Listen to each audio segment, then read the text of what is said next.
There's no feeling more intense than starting over. If you deleted your homework the day before it was due, as I have, or if you left your wallet at home and you have to go back after spending an hour in the commute. If you won some money at the casino and then put all your winnings on red but it came up black. If you got your best shirt dry cleaned before a wedding and then immediately dropped food on it. If you won an argument with a friend and then later discovered that they just returned to their original view. Starting over is harder than starting up.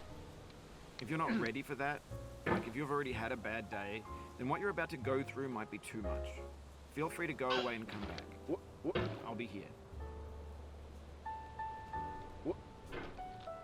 Alright, thanks for coming with me on this trip. I'll understand if you have to take a break at any point. Just find a safe place to stop and quit the game. And don't worry, I'll save your progress, always, even your mistakes. This game is a homage to a free game that came out in 2002, titled Sexy Hiking. The author of that game was Jazuo, a mysterious Czech designer who was known at the time as the father of B games. And B games are rough assemblages of found objects. Designers slap them together very quickly and freely, and they're often too rough and unfriendly to gain much of a following. They're built more for the joy of building them than as polished products. In a certain way, Sexy Hiking is the perfect embodiment of a B game. It's built almost entirely out of found and recycled parts. And in it, your task is simply to drag yourself up a mountain with a hammer. And that act of climbing, in the digital world or in real life, has certain essential properties that give the game its flavor. No amount of forward progress is guaranteed. Some cliffs are too sheer or too slippery. And the player is constantly, unremittingly in danger of falling and losing everything. Anyway, when you start Sexy Hiking, you're standing next to this dead tree that blocks the way to the entire rest of the game. It might take you an hour to get over that tree, and a lot of people never got past it. You prod and you poke at it, exploring the limits of your reach and your strength, trying to find a way up and over. And there's a sense of truth in that lack of compromise. Most obstacles in video game worlds are fake. You can be completely confident in your ability to get through them once you have the correct method or the correct equipment or just by spending enough time. In that sense, every pixelated obstacle in Sexy Hiking is real.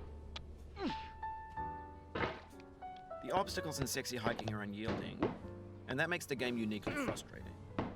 But I'm not sure Jazuo intended to make a frustrating game. The frustration is just essential to the act of climbing, and it's authentic to the process of building a game about climbing. A funny thing happened to me as I was building this mountain. I'd have an idea for a new obstacle, and I'd build it, test it, and it would usually turn out to be unreasonably hard. But I couldn't bring myself to make it easier. It already felt like my inability to get past the new obstacle was my fault as a player rather than as a builder. Imaginary mountains build themselves from our efforts to climb them, and it's our repeated attempts to reach the summit that turns those mountains into something real.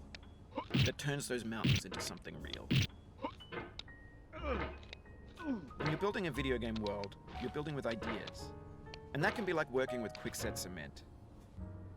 Set until they're immutable, like rock, and at that point, you can't change the world, not without breaking it into pieces and starting fresh with new ideas.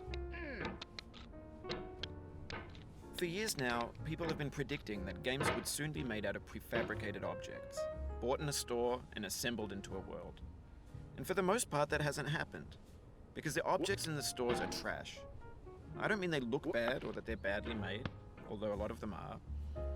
I mean they're trash in the way that food becomes trash as soon as you put it in the sink. Things are made to be consumed and used in a certain context, and once the moment is gone, they transform into garbage. In the context of technology, those moments pass by in seconds. Over time, we've poured more and more refuse into this vast digital landfill that we call the internet. It now vastly outnumbers and outweighs the things that are fresh and untainted and unused. When everything around us is cultural trash, trash becomes the new medium, the lingua franca of the digital age. And you can build culture out of trash, but only trash culture. B games, B movies, B music, B philosophy. Maybe this is what digital culture is. A monstrous mountain of trash, the ash heap of creativity's fountain. A landfill with everything we ever thought of in it. Grand, infinite, and unsorted.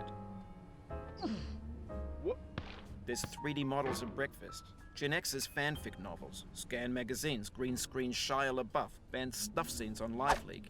Facebook's got lifelike bots with unbranded adverts and candid shots of Kanye and Taylor Swift mashups, car crash epic failed gifs, Russian dashcam vids, discussions of McRibs, discarded, forgotten, unrecycled, muddled, rotten, untitled. Everything's fresh for about 6 seconds, until some newer thing beckons, and we hit refresh. And there's years of persevering, disappearing into the pile, out of style, out of sight. In this context, it's tempting to make friendly content that's gentle, that lets you churn through it but not earn it. Why make something demanding if it just gets piled up in the landfill, filed in with the bland things? Quickly, a quick fix for the fickle, some tricks for the clicks of the feckless. But that's not you, you're an acrobat. You could swallow a baseball bat. Now I know, most likely you're watching this on YouTube or Twitch, while some dude with 10 million views does it for you, like a baby bird being fed chewed up food. That's culture too. But on the off chance that you're playing this, what I'm saying is, trash is disposable, but maybe it doesn't have to be approachable. What's the feeling like? Are you stressed? I guess you don't hate it if you got this far. Feeling frustrated? It's underrated.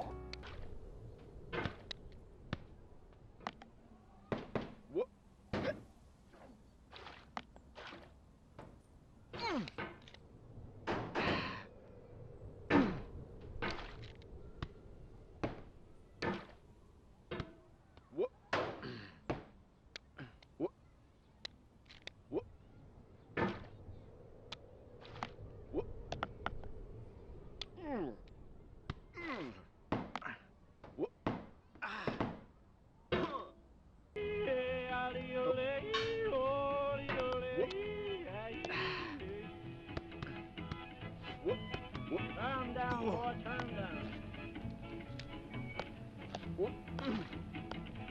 Hey.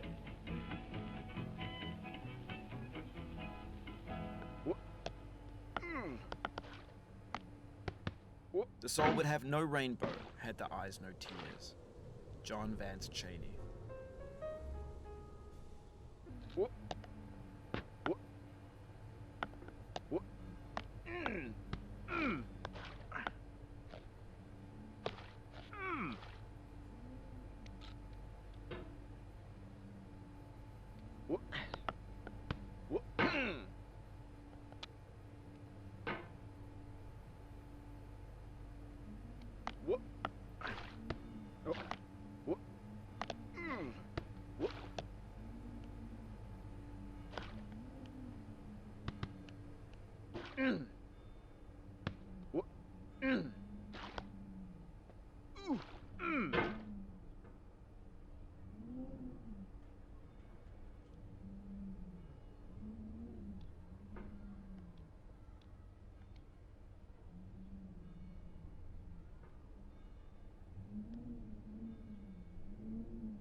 No. I feel within me a peace above all earthly dignities, a still and quiet conscience. William Shakespeare.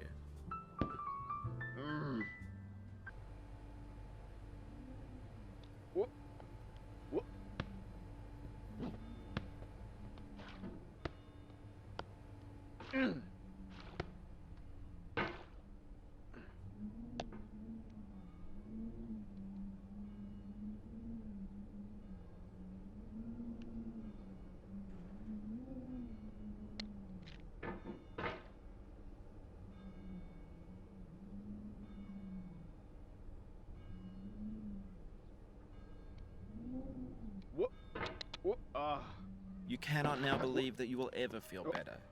But this is not true. You're sure to be happy again. And knowing this, truly believing it, will make you less miserable now.